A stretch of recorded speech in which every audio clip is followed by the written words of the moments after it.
The bull market is back, baby. ETH is pumping like crazy. All the other coins are going nuts, and I'm sure a lot of new projects are going to mint. So now is the time. If you've been sidelined for the longest time, or maybe you invested early on in the past couple of months when things are down, this is our time to shine. Getting right into the fear and greed index, I like to use this as just a general gist of what's going on. Over the past week, they were kind of greedy-ish, but it's kind of bearish, to be honest. In the whole Twitter space, it kind of felt like everyone was like, oh my gosh, are we still going up? Everybody hold, it's still going up. So a lot of uncertainty, but now everyone's going extreme greed. Is it the best time to take profits? I'm not sure, because a lot of people say like, hey, during this time, it's going to even go more nuts. There's a prediction that because with the elections, they need the numbers to go up. It's all fake money anyways, that they're going to pump the markets up to make a certain presidential candidates look great to get more votes, right? So that's definitely a factor to play. I mean, it's all like rumors and speculation, right? Let's go into like the graphs real quick. So Ethereum pumping like crazy. It pumped 18% over the past 24 hours. So it's going nuts. And so why for this massive pump, and where are we going next? Well, let's start with the why. People have a lot of speculation. The first is that people believe that an ETH ETF is going to be announced very soon, meaning that people can use their 401k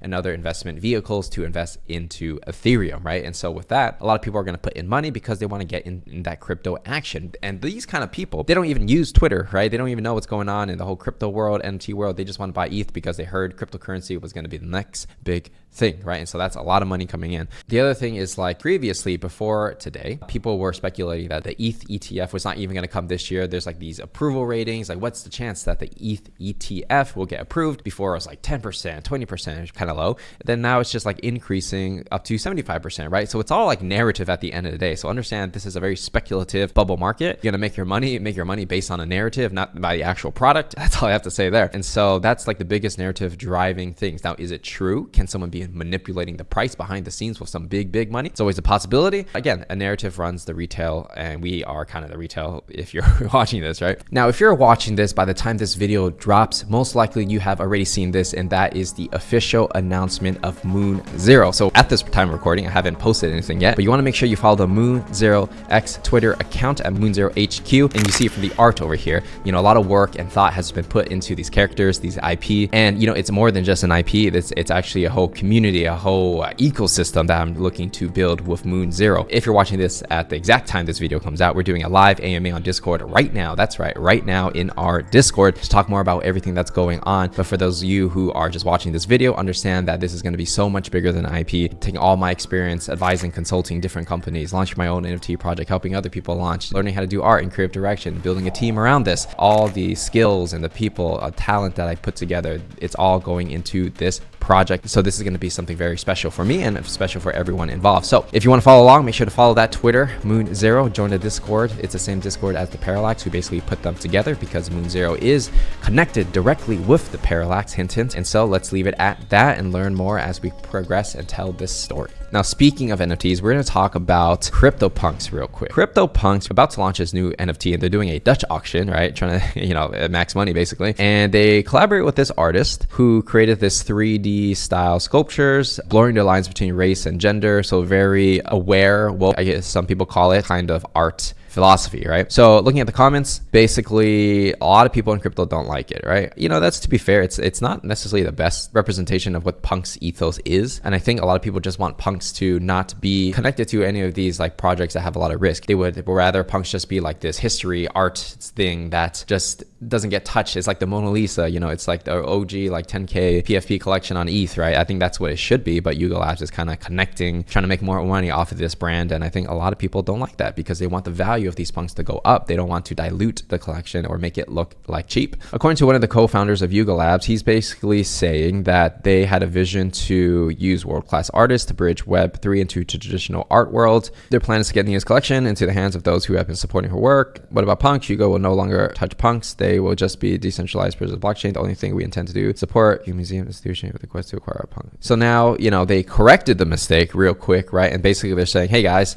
we're not going to touch punks. Don't worry. We're still going to make it like that museum quality NFT, but we're still going to have the Punks in Residence program to help promote other NFT projects and artists without touching the Punks legacy, right? And I think that's fair. That's a very balanced approach where they want to create new IPs and new things to sell, right? Without touching the original. And I think that if they keep the original, then the value of the other things that are somewhat affiliated with it may have more value than they would by themselves. I think that's a pretty quick response by Yuga. I think most people are probably happy with that, and that is that. Some people that are fumbling, and that's going to be Gala Games. I'm not sure the whole technical details of this, but Gala Games, which is one of the largest gaming blockchains, that got hacked for $200 million, and they're selling this crypto on Uniswap right now. So a lot of people are like, damn, man, that's crazy, right? Is this an inside job? Are they just trying to take the money and leave? Or is it like really a hack? Who knows, right? A lot of people are actually kind of bearish on Gala Games, even though their market cap is like quite a lot, because the games that Gala Game put out, some say they're not good. They're almost like mini games. Why do they have such a high market cap? A lot of things they did try to extract from the space. Like Guerrero was saying that a couple years ago, Gala Games tried to do like this orbs things. I remember this spaces where everybody was dunking on Gala Games and all that stuff because they're like, man, you're like pricing way too high. It seems like it's just extracting. And in the end, yeah, they were pricing too high. I think everyone can have their opinion on this, but at the end of the day, you know, you vote with your dollars. If you don't like Gala Games, you don't have to buy it. You don't have to support it. You don't have to talk about it. But it's unfortunate that they got hacked because that's 200 mil and that's quite a lot of money.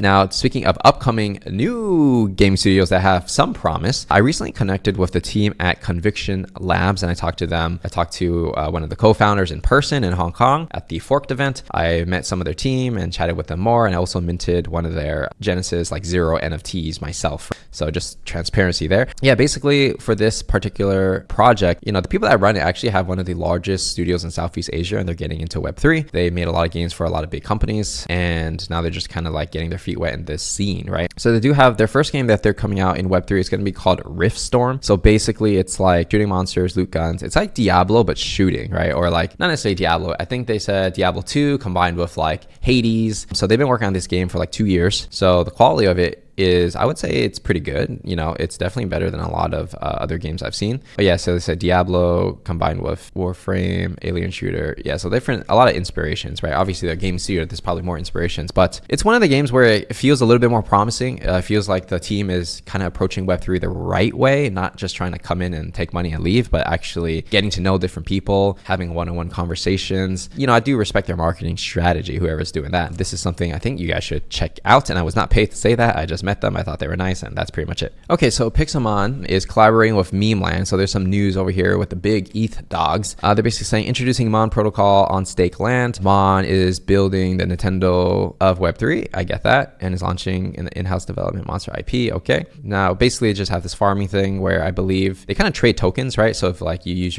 stake your Memeland, you get these stake, which is like basically points, and you can redeem them for Mon. I believe that's how it works. And then probably they have the reverse situation where you stake Mon or you stake Pixelmon assets, then you can get Memeland. So it's like cross promotion basically. Now, is it particularly moving the floor? A little bit actually. You know, it's getting more sales, but it's not like pumping it like crazy or anything like that. So the prices are relatively stable. I think it really depends on, for these projects, they're more like DeFi projects at this point, right? It's like less about the NFT itself, but more about how much money you make if you have it. So for Captains, so if you think about it, you know, their PFP, it's like, it's not even complete, right? I don't think they focus on that because they realize they have a community. People want to make money. They already launched a token, so they have an incentive and drive to make the price of this token high. So it's like, will having a cool jacket increase the price of your token? Possibly not. If you build an infrastructure and ecosystem and have that narrative, then that increases your perception and increases your value of your market cap. So I think that's the route they're going, and more partnerships better because it looks like more and more stuff is being built. At the end of the day, it's all about narrative. So and I think they're doing a good job, especially for an ETH project, kind of representing the space in a way. That's everything we got to cover for this video. If you enjoyed it and you're ready for the bull market, let me know in the comments what projects you want me to talk about next. So what are some things that you find interesting? If you want to join the conversation, make sure to join our Discord because we're going to be popping off with alpha, and we're giving away a lot of whitelist as well for Moon Zero, as well as other projects that collaborate with us. So with that said, I will see you in the next one.